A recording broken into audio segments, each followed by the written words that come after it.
नमस्कार दोस्तों और जय हिंद। आप सभी को स्वागत है in my channel 1971 war book series. तो दोस्तों, you have met Brigadier Ajit Apte in one of our previous podcast programs, and he has talked extensively about his experiences in the Bangladesh Liberation War of 1971 as a second lieutenant in the 14th Field Regiment. He was in the Jasor Khulna sector, after supporting the 9 infantry divisions advance at first towards Jasor, then towards Khulna, and he also later commanded the 14th Field Regiment. Today we will be talking about something else related to military history, which is called as battlefield tours extensively, which he had taken part, and he will be sharing about how he went about his own battlefield tour experience and what did he learn and what did he find in his own battlefield tourism and what did he find there. So let's welcome Brigadier Ajit Apte to our program today.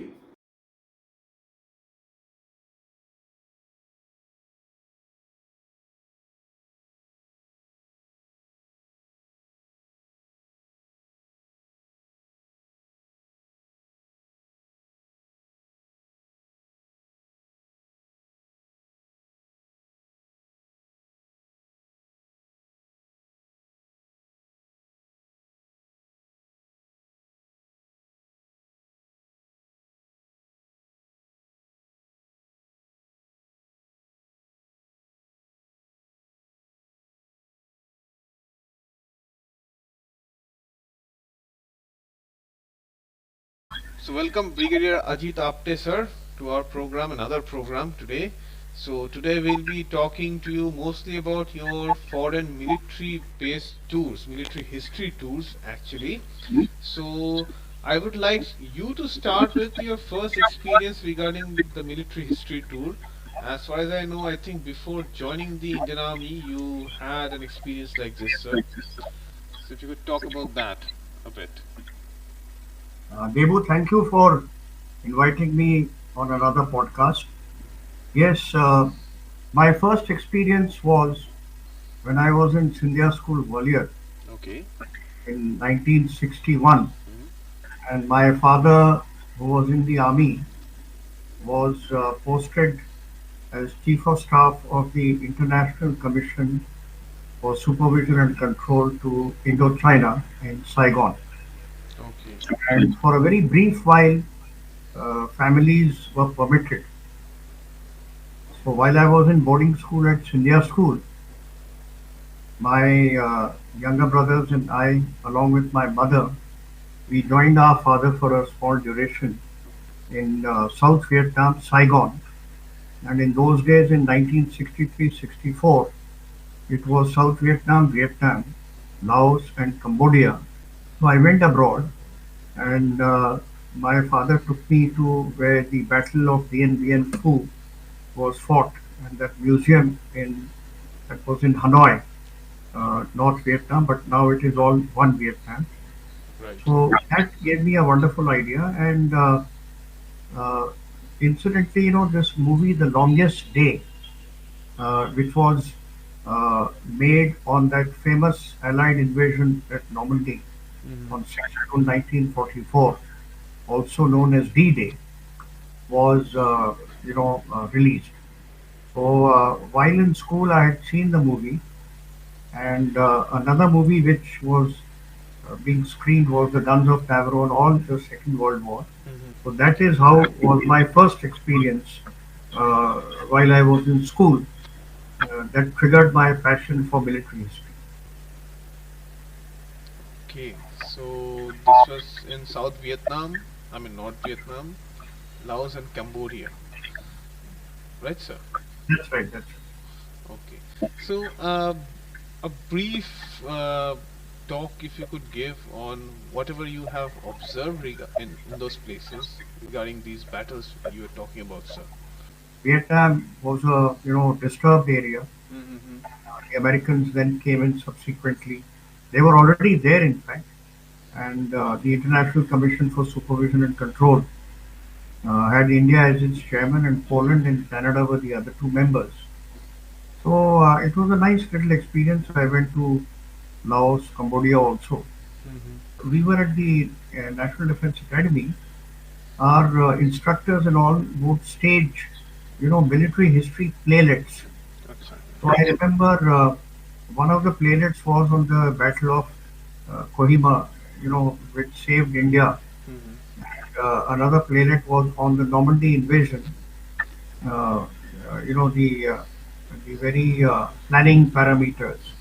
They were nice exposures which we got, and that enhanced my history. My interest in military history. Mm-hmm. And then, of course, I got commissioned subsequently. So while serving in the army, I had been posted in the Northeast. I served there for 3.5 years. This was And after 1971, right, sir? absolutely, after the 71 war. 71 war, of course, I had participated or fought on the front line. But what intrigued me was the Burma campaign and the Battle of Kohima and the Battle of Imphal. And since I was serving in that area, I visited these. I attended a presentation on the Battle of Imphal, and I used to visit the war memorial at Kohima very often. And I served in Dimapur also, which figured in Field Marshal Slim's Mm-hmm. the Burma campaign. Then I joined the army, 71 war. Mm-hmm. Then these areas where I've served. And I served in J&K also on the line of control. So all these combined together, it was my passion always to make a foreign tour. And that happened while I was in service. Okay. And Yes. these were in which countries, sir? Uh, you see, the first opportunity that I got was in 1995. Okay. I was serving, I was in Army headquarters that time. Mm-hmm. The permission was given quite easily. We need permission to travel abroad. So I went, I had never been to Europe. So we stayed in London. From there, we drove through France and on to Switzerland and little exposure there. But in England, I toured around the cabinet war rooms, which were famous for the Second World War when Prime Minister Churchill functioned from that underground headquarters. Okay. Then I also visited the Imperial War Museum twice, and they have catalogued and documented all great details, including about the British Indian Army. Mm-hmm. And that was another great experience. Then I traveled to a place called the School of Artillery, Royal School of Artillery at Larkhill in the UK. Lark Hill, right, sir? Yes, that is where the School of Artillery of the British Army is. Mm-hmm. Then, of course, I came back, and after that, I made another trip to Egypt. I took leave, and I got about 10 days leave. So my wife and I we went to Cairo, and from there I knew that Cairo had been the base of the Eighth Army before Field Marshal Montgomery came and pushed ahead the Eighth Army after Rommel had defeated them in the First Battle of Alamein. Mm-hmm. So we toured around. I went to Cairo, visited the military history places. From there, I drove along the Mediterranean route where Eighth Army was deployed, right up, the Battle of Alam Halfa Ridge, Mm-hmm. then Qattara Depression, famous, and the complete Eighth Army line from where the Second Battle of Alamein was launched on 22nd October 1942. So I drove along that, went to Alamein, visited their museum. It's really very good, and where the our Red Eagles division had taken up positions, the Knightsbridge box, and all those areas which became famous as the Libyan Desert Campaign or the North African Campaign. So, of course, I went only up to Alamein and a little beyond because then the Libyan border starts. So, I visited the museum, it was excellent, and they have depicted the great deeds and valor of the British Indian Army, our Red Eagles division, and how the battles were fought, how Rommel made the breakthrough, then how our later they became senior officers, but they were captured, and all that brought back memories of my military history studies at the National Defense Academy, and also the I thought, various. sir, your main formidable enemy forces commanders, General Niazi, and these people were also captured in the Battle of, I mean, in this area, in this area of Yes, fighting. yes. What happened was that in 1941, on 27th May, when the Germans attacked on the Gazala line, there's a place called the Knightsbridge Box. So our artillery was there, infantry, and all our Redigals division was there. So at that time, then Captain Naravne was captured. Later he became Major General and was Director General of the artillery also. Then General Kumaramangalam got captured. And there were many other British Indian Army officers who got captured. And that time, since there was no Pakistan, General Tikka Khan, Yahya Khan, all these people were also captured. And it was the same army, the British Indian Army. So they all got captured, and they all escaped. So these are heroic tales of the Second World War when India and Pakistan was one. So you're right, and they all stayed in the same prisoner of war camp by the Germans, initially by the Italians. So you're right, that is exactly what happened. And then this is how I visited North Africa, came back, then I wrote an article, and uh, this was in 2005. Again, a wonderful, memorable experience. And then, of course, I superannuated from the army on 31st December 2005. So, what was your, sir, I mean, part of your own study on military history after your retirement, sir?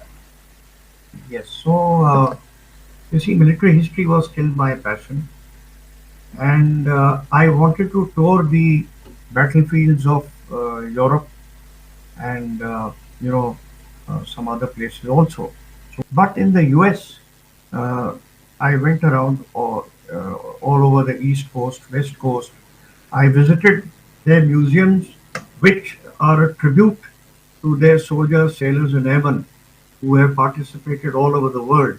I went to the Arlington War, the Arlington War Cemetery or the Arlington War Memorial, and the manner in which they have paid tribute to their soldiers, sailors, and airmen who had participated in Korea, in Vietnam, in the Second World War, First World War is really remarkable. And the main point I found there was that they have great respect for the armed forces of all nations. But in 2004, as I told you, I had already been, while in service, I visited the cabinet war rooms and Imperial War Museum. Then we took a tour around with the Cosmos tour, England, France, Belgium, Holland, Germany. But that is the time I visited in 2004 the Normandy invasion beaches. Omaha, Utah. I went to Bayou. My wife was with me. We went to Caen. I followed the route of the Allied invasion and went to their bunkers. All that which we saw in the movie Longest Day. And all that is there and they preserved it very well. I had a guide.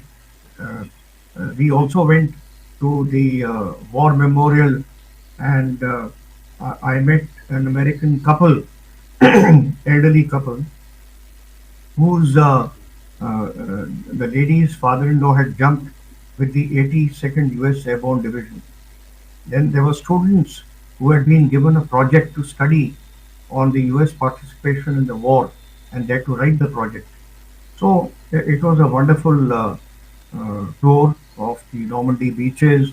And my wife and I did a tour of Paris and the River Rhine, then Seine River in Paris, where So, Rhine is, I think, Germany, right, sir? Rhine is Germany. We did that also, Hmm. the Rhine River, a little small cruise. but we did the same cruise where there's a famous movie is Paris Burning, and there are a number of bridges which were supposed to have been blasted if the Allied invasion force would enter Paris. And it is only that the German general von Choltitz, uh, who did not carry out the orders given by Hitler.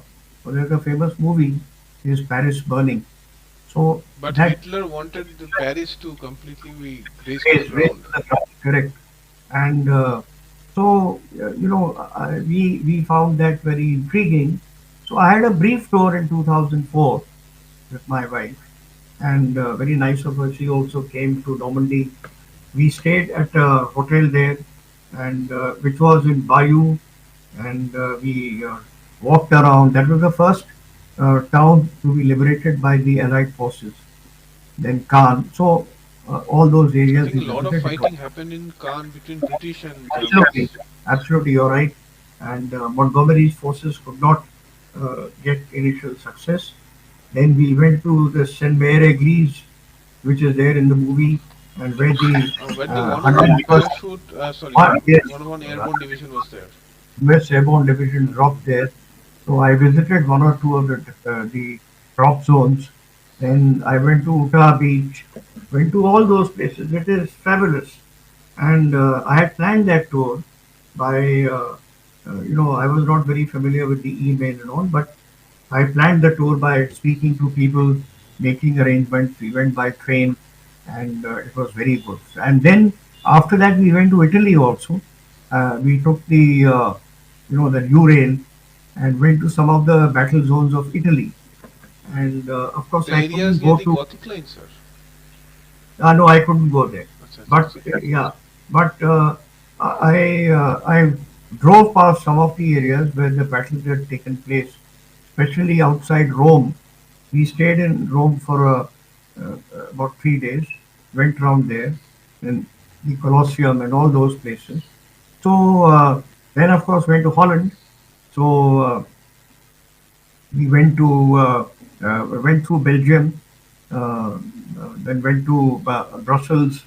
From there, we went to Holland, Rotterdam, Amsterdam, then to Den Haag, then Hitler's sea resort, uh, Kurhaus, saw that, saw the North Sea, and did all that, and then came back, and again did a tour of the military history sites in London. So it was very good. But So you went to coming back, Netherlands, so you must have visited Arnhem and those places. yeah, I'm coming to that. What happened was in 2004, I couldn't do that extensively since I was in service Hmm. and I couldn't get much leave. But in 2008, after my US tour, then I did a individual tour in 2010. Of course, my wife and I were invited by the government of Bangladesh, For the 71 71 war participation. Acha, acha. 21 war veterans. So we went around a few of the battle areas where some of us had fought in 71. And but in 2011, I went alone to Hong Kong. So Hong Kong was also a place much in the limelight during the World War II. Japanese and Japanese, Chinese. yes, absolutely correct. So I went to the museums there, and in Singapore, I had already gone when I told you in 2002 I had been to Australia. So I was still in service that time. So we went past Singapore. Australia, of course, there's a nice museum in Canberra. I went there. And otherwise, I visited their Joint Services Defence Academy, their Defence Services Staff College, and their in DC. And but in 2011, uh, my wife and I we visited Russia, and I went to a place where the Russians or the Soviet Union had stopped the German offensive, and they had surrounded Leningrad. Now, what a beauty today! It's a different place altogether. There are flowers there. There's a bus stand, and there's a small demarcation that this is where the Soviet resistance uh, outsmarted the Germans. Then from there we went to Moscow. So we drove past Smolensk, which is another big fight place took place there. A lot of Then fighting in happened there. Moscow, yeah, Moscow also was, under siege, and saw the that red square where the parade takes place. Fabulous. And so that was a good tour to the Soviet Union. I saw their museums. I saw their artillery guns laid out outside the museum because we have the 130 millimeters, uh, the medium Russian guns. guns. So I saw those nicely laid out. But my major tour which I took on was in 2017. Ach- My wife was Acha, not acha. keen to travel. Yeah, so I told that it was my great desire to visit these battlefield areas in great detail. So I made a plan. Actually, we were five army officers, my postmates from the NDA, who decided that let's go on a foreign tour and call it a battlefield tour.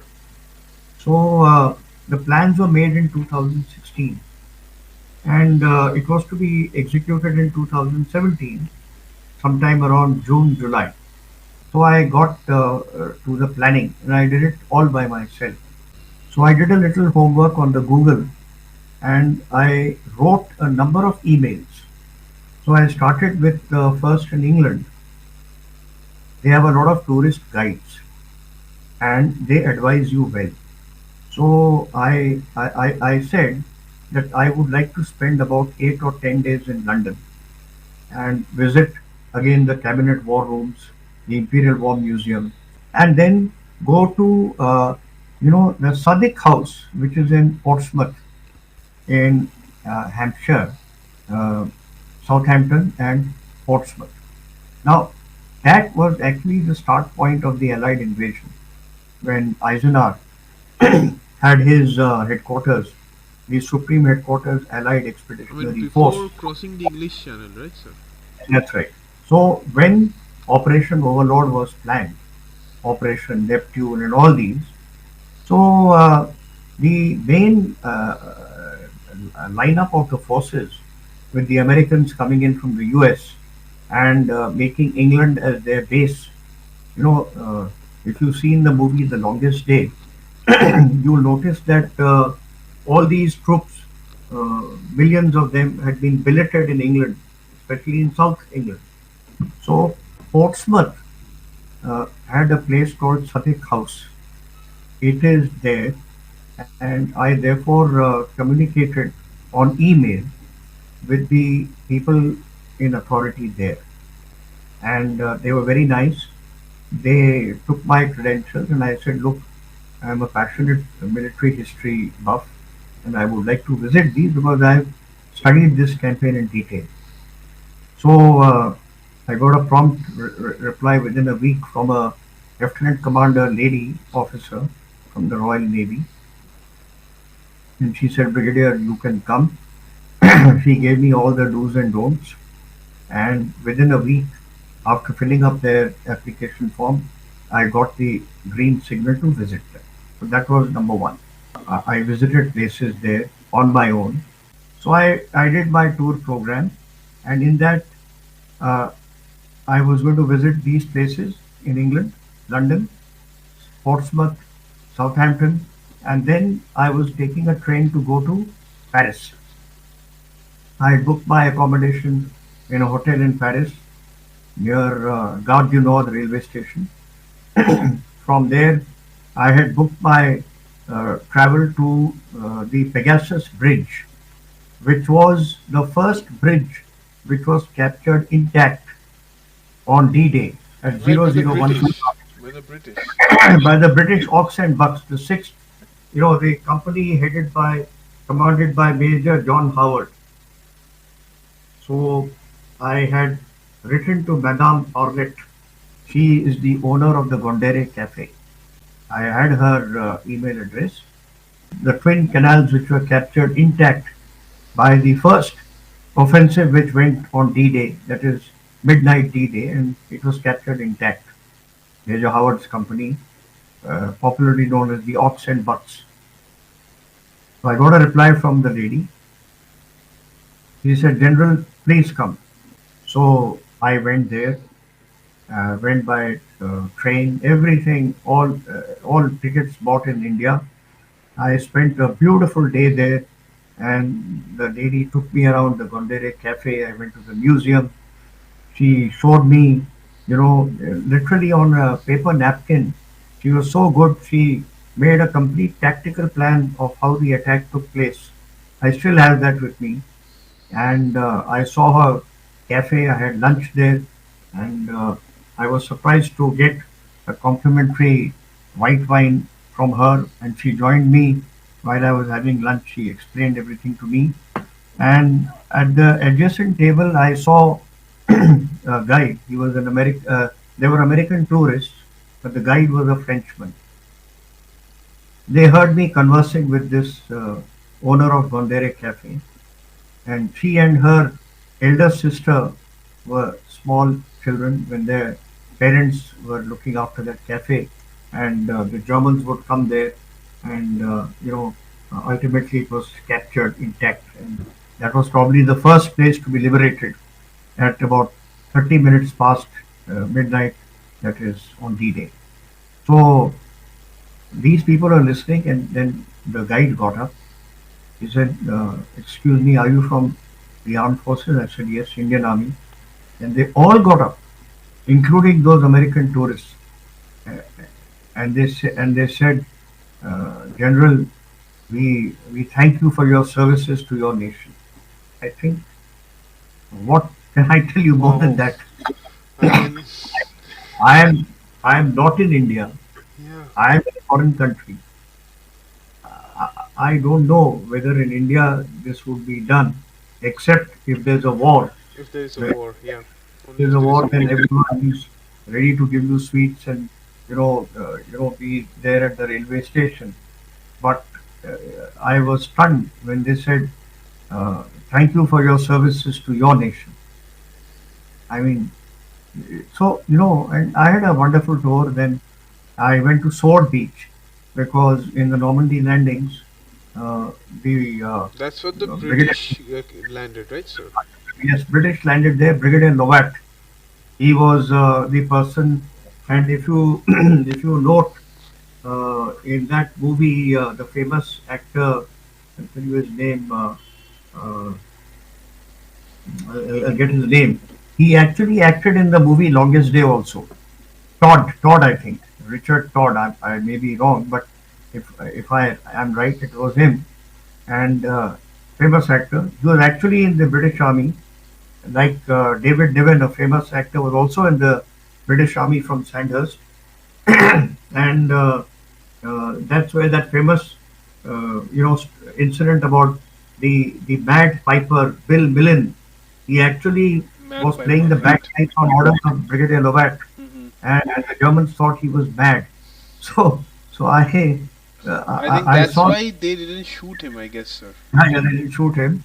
And there's a very nice monument in near the Pegasus Bridge. It has been rightly named Pegasus Bridge because of the paratroopers. And I saw that little lineup from where they entered from Sword Beach. So I've I already think seen. these were glider-borne paratroopers who came in, not. Yes, yes, Yeah, yeah. glider bomb, Hmm. Horsa gliders, and they made a perfect landing at the bridge site. Absolutely top class. And they took the Germans by surprise. And so I'd already been to Omaha, Utah, then Gold, and now I saw Sword Beach. So the only place I didn't go to was Juneau. But That's where the Canadians came, I guess. yeah, so I and in fact, at Utah Beach, there's a small cafeteria. In that cafeteria, there's a 24/7 audio tape going on of the actual conversations which took place on D-Day. Of the Germans or the others? Of the Germans. Okay. See, it was their resistance point command post. They've done it very well. So I had coffee there. That was in my earlier visit. But then I, saw all these places, and there is a. after this Pegasus Bridge, I came back. A wonderful experience, and then I came back to Paris. And the next day, I made a cordial visit on the Defense Attaché of Paris, Brigadier there, and he told me, he said, the ambassador is new and he would like to meet you. So I had a very nice meeting with the Indian ambassador to France. I had coffee with him. And then from there, I carried on my tour. I did a walking tour. I went to the Meurice Hotel, which was the German headquarters during occupation. I walked around Eiffel Tower and all. I had already been earlier. And then I met an Indian who they have this Friends of France, and there are two, three people who are doing great work to recognize the significant contribution of the Indian armed forces in uh, in the Second World War In and in the liberating, First. I mean, though I think Indians were not very involved in liberating France, but other places they were fighting as well. Yes, yes. But the Indian Animal Transport Company had reached France, and they were evacuated as part of the Dunkirk force. Ha! So, Now I remember, sir. Ha ha ha. Mule so Company, I guess. Fuel company. Hmm. So I've been to Dunkirk also, and then a lovely tour I had of Paris. I missed going to So to Nouveau be Chapel. honest, it's like actually a mystery why the Panzers stopped just outside Dunkirk. Like if they went in, they could have just rammed the Yes, entire escaping force. yes. It would have been history would have been different. Yeah. So so I think Winston Churchill and his evacuation of millions of troops uh, actually British, French, and Hitler, Indians. Hitler made a big mistake, but anyway, that's history. And there's a movie also by Boland, Evacuation from Dunkirk. So, Very recently, a movie on Dunkirk has come out. yes, That was that very is well done. 2017. So, Mm-hmm. I was there in Paris when the movie got released. Nice movie. And so then I met the ambassador. I toured around Paris. Then I went to Belgium. Then I went to Holland. I went to the Battle of Arnhem, which was my, famous, the A Bridge Too Far, the movie. So Right, right, again, right. I made all reservations. I went to Amsterdam.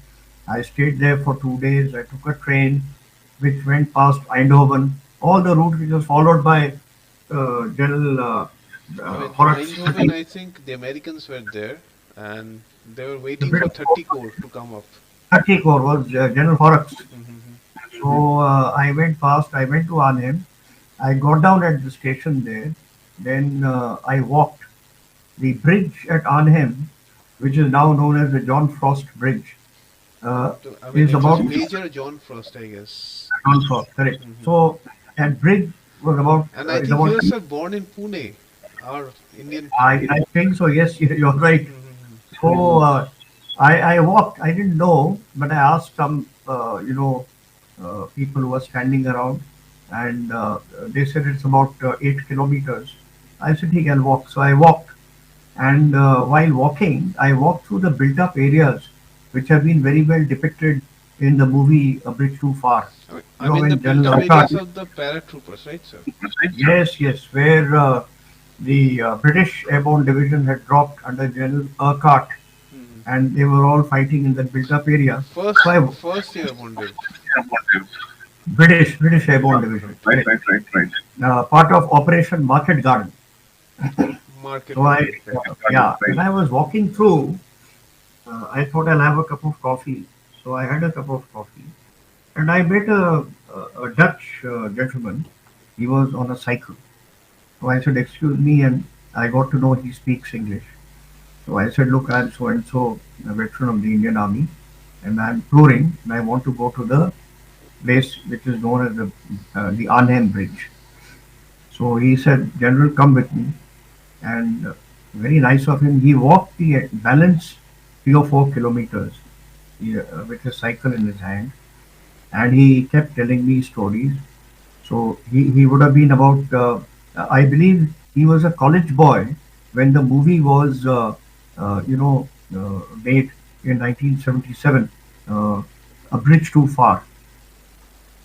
So he was one of the extras who acted in that movie. and he told me Extras, I that mean, from the no, Dutch they, part, Dutch civilian part. yeah, yes, yes. So he had taken part in the movie, and he said Cornelius Ryan, who had written the book The Longest Day, on which The Longest Day was made, the movie. Similarly, there was another book, The Bridge Too Far, on which this movie was made. And he told me that his grandparents had actually witnessed the battle at Arnhem because his grandparents owned a flat in that built up area, which was bombarded and heavy firing. And so he walked right up to the bridge with me. I drove over the bridge. I went to Oosterbeek, where the Oosterbeek, British the first owned. airborne Yes, base was there. yes, Yeah. yeah. So I went there. There's a beautiful airborne museum there. I spent time there at the airborne museum. I had a coffee there, and then I went back to the railway station. But I traveled through the entire battle area of Arnhem. And then Operation Market Garden, as you know, was Montgomery's biggest failure. So I I had a wonderful visit to Arnhem. Then I came back to Amsterdam. Then I did a tour around Amsterdam. And the best part is that when I was leaving, I wanted to go to Frankfurt to join a tour because I wanted to visit Poland and all. Then I took a train. I went to Frankfurt. I joined up on the Cosmos tour because I wanted to go inside East Europe, all Second World War locations. And I was the only Indian. They were all Americans, Australians, British, and one Indian couple, but frankly, they were all East Africans. And went to Berlin, the Brandenburg Gate, the old Berlin Wall, Hitler's bunker, and the Reichstag, everything I visited. Reichstag. I mean, Then, I remember seeing pictures of it completely like riddled with bullet holes. correct. So I saw all that. I saw how the final battle at Berlin took place when the Soviet army came in, and I saw the exact place where Hitler was taken out and finally done with. Then we went ahead into Poland. I went to Krakow. Then I went to Warsaw. And in Krakow, before we went to Krakow, there was another place which was exactly 100 kilometers from Sagan. You know, spelled Sagan. S for Okay. sugar, A for apple, G for gold, A for apple, and N for Nancy. Okay. Sagan was where Stalag 3 was during the Second World War, where the prisoners were kept and they made the daring great escape. Ah, I Famous remember movie. seeing Yeah. that camp. So the place where I had halted for lunch, uh, that place is where some of the prisoners out of the 76 who escaped, they made their way to that place. And I asked the guide. So she told me that it will take you 1 hour to reach Zagan, 100 kilometers. And so it wasn't worth it for me to go there. But Stalag 3, the old structure has all been demolished. But the ground is still there where the prisoners were kept and how they escaped. Then, of course, Krakow, very nice. Then I went into Warsaw. Then I went to the place, the famous movie, the zoo, uh, it's the zookeeper's wife, Zookeeper's how wife. she smuggled out Jews from Poland. I went there. It's a very famous movie. We Zookeeper's went there wife, I think, in 2017-18. 2017, haha, that time. So it was a famous movie. I went there. Then in Warsaw, I went to all the battle locations where the German offensive had blitzkrieged into Poland on 1st September 1939. And so I went there. Then I You said also that walked city was almost demolished, 10% through, yes, standing. demolished. And I went to, this where the Schindler's List movie was filmed. Beautiful. I mean, I walked through all the locations I mean, that's before the we street, sir, where the little girl was walking. yes Okay, well, is that one. there. Acha, acha. Yeah, and before we entered Warsaw, I spent half a day in Auschwitz. You know the famous Yeah, yeah. Holocaust. Holocaust Yeah. Memorial, sir. Yeah. So I spent a lot of people didn't have the courage to go in, but I was one of the few, maybe 7 or 8 people. We went in. I visited all the places in Auschwitz.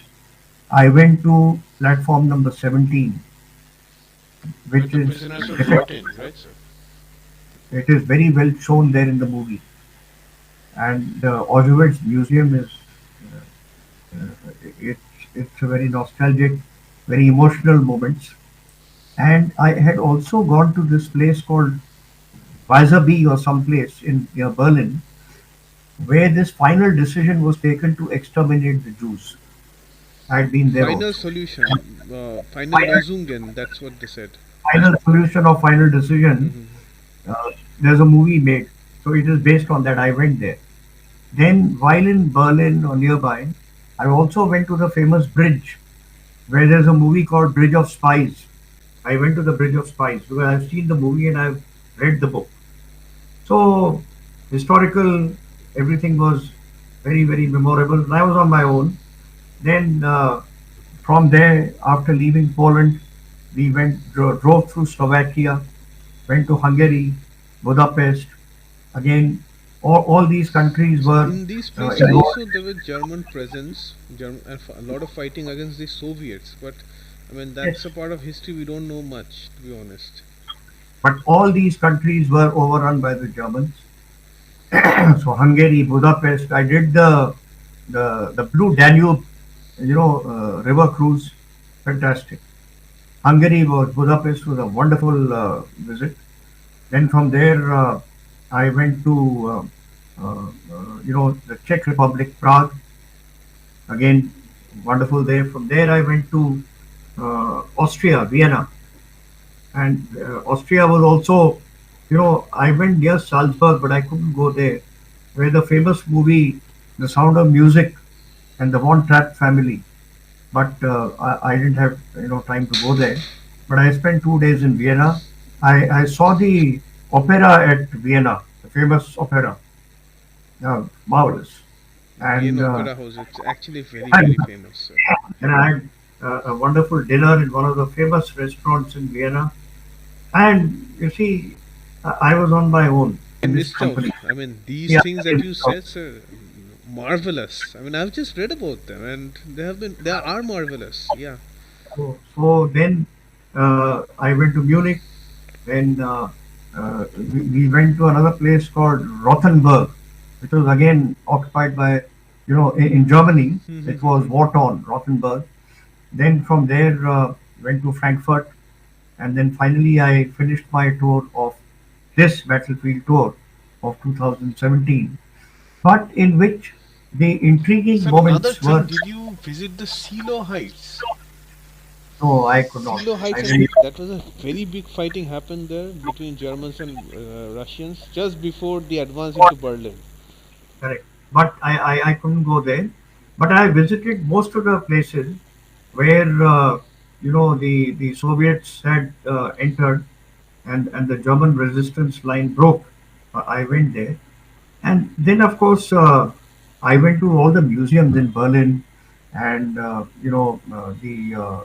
where the Cold War structures were there, and the sandbags, everything I visited, and I went to their nuclear underground bunkers. Now, uh, so all these were very intriguing, and uh, the tour itself, which I had done for 1 month with my own individual planning, all everything, and even the people on the tour, I made friends with 5 Australian couples, and they asked me to tag along with them, and of course my passion for cricket.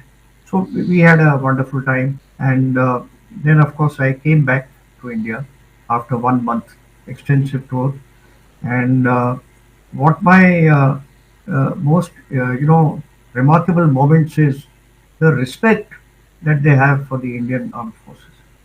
everywhere. I mean, it was a matter of great pride for me to tell them that I am a veteran, a brigadier, or as they call it, a general from the Indian Army. And everywhere they said, we have great regard for your Indian Army. And these were wonderful moments, Debu. And traveling is my passion. And in 2005, while I was still serving in the army, when I visited Egypt, I also went to the Sinai Desert, where the 67 war had taken place, when the Israelis had, come in. Five nations attacking Israel. Yeah. And then the 73 war, the Barlev line. So I went to the close to the Barlev line. I went to the Sinai Desert. I saw all the bunkers, and I had studied all this in my preparation for my staff college examination, in which there are those great bitter lake, how the Israelis divided the boundary between the second and third Egyptian army. I saw that place, Suez Canal. So uh, as I go back with nostalgic memories, and I just find that it is absolutely something which is very intriguing, and so that is as far as my battlefield tours are concerned. But I have, besides battlefield tours, also visited many places like the Lords in Paris, all the museums there, museums in Russia, everywhere. And I am still surprised how I did this solo tour in 2017. It was classic. Now, of course, if I plan to do another tour, it will not be alone. It will be with a few friends from the army, all of us veterans, or of course my family. So we'll see how it works out. I have another And question, sir. Like, yeah, yeah. this is regarding 71.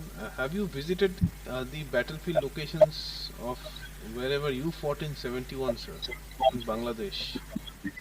No, Devo, what happened was that my sector was the Jessore Khulna sector, whereas we went to Dhaka, and from there they took us to Comilla and all the battle areas in and around there, which basically were of four corps, and I was part of two corps. So we didn't visit our battle sites, but nevertheless, uh, battle site is a battle site. So I went to those near Dhaka, a little bit near where the famous Indian airborne assault took place at Tangail, and a bit of those areas. Now, of course, uh, if the battlefield tours are opened in India, I would like to do that also. Wonderful, sir. I mean, the battlefield locations regarding World War II mostly, and maybe Yeah, in the all. past, maybe a bit more before that, I guess, historical times, those things. Yeah. So, Yeah. and passion. So I have to find people with my passion and my ideas to take on another tour. Let's see. But in a nutshell, I think I have given you an idea what I have done and seen. So the highlights, Normandy, and in fact, when I went to the Sadiq house, the lady there, the lieutenant commander from the Royal Navy, he was very nice. He said, "Please sit down here. This is where the briefing used to take place during the Second World War, when Eisenhower was the supreme commander." I sat there, and they maintained all the markings of D-Day just like that, intact, even in here. And the way they looked after me, the British sergeants, officers, I mean, I'm thoroughly impressed. And I went to it's called the Golden Lion Pub now, which was in the Second World War the officers' mess for the Americans, Supreme Americans and British. British, okay, both of them. And in the Second World War, that movie, they've shown those sausages, which are the camps where the troops were lined up for the sailing out on the convoys on 6th June. I saw the area, the sausages have gone, and there's a very nice tunnel there in the jungle Whenever Churchill would come, his train saloon would be parked under that, in that tunnel, so that the Germans could not bomb. And I think this was in the Battle of Britain. I mean, the air battle, of course. ah, Spitfires. yeah, yeah. I've I've been to Battle of Britain Museum and became a trigger point for our Indian Armed Forces to also allow people who are specially handicapped to continue serving. And we've had army commanders who, you know, had some limb, either a leg or something, they've risen to great ranks. So I think, and ultimately, I will say that uh, the military history that we learned in the National Defense Academy, in the Indian Military Academy, on our various courses, promotion examinations, preparation for staff college, other. I think it's remarkable. That is the true, actually. Wonderful, sir. I mean, your initiative and passion, I think it should, I mean, what I can say, be inculcated by more serving officers who are there so that they get to know more about whatever, I mean, their Indian Armed Forces have done, their officers had done, senior officers, of course, in their own units. Many units, of course, took part in these wars that you're mentioning, sir. Yes. Maybe not In fact, inside Europe directly, but North African campaign, those things, World War II, World War One, Gallipoli campaign, yeah. our Battle of troops, Imphal, Kohima, those places. there are great links between the Indian Army, uh, and then, of course, the Royal Indian Air Force, or the Royal Indian Navy. All have played a significant role, and I must say here that whatever has been achieved, uh, whether it was in the Second World War, whether it was subsequently, I think all our armed forces have played a great role. A The Army, great role Navy, and indeed. even in the 71 war, uh, the ground forces had excellent support by our Indian Air Force and our Indian Navy wherever it was feasible. So, great respect, great honor for the Indian Armed Forces. Right, sir. I mean, I hope this video also helps people to understand about this battlefield tour concept so that, sir, it gets more people interested to learn more about military history by being on this site itself. Like, यहाँ पे ये हुआ था, these are the bunkers, this is Yeah, how the firing line was, those kind yes, of things. absolutely. I mean, I may not be the only person. There would be others also, Right, and I'm sure. I mean, I just did it because uh, it was planned, and I didn't want to back out. So right, I sir. think that. It's nice. It's a really nice thing you did, sir. Thank you, And Debu. Very kind of you. thank you for sharing your experience so that people get to know about this.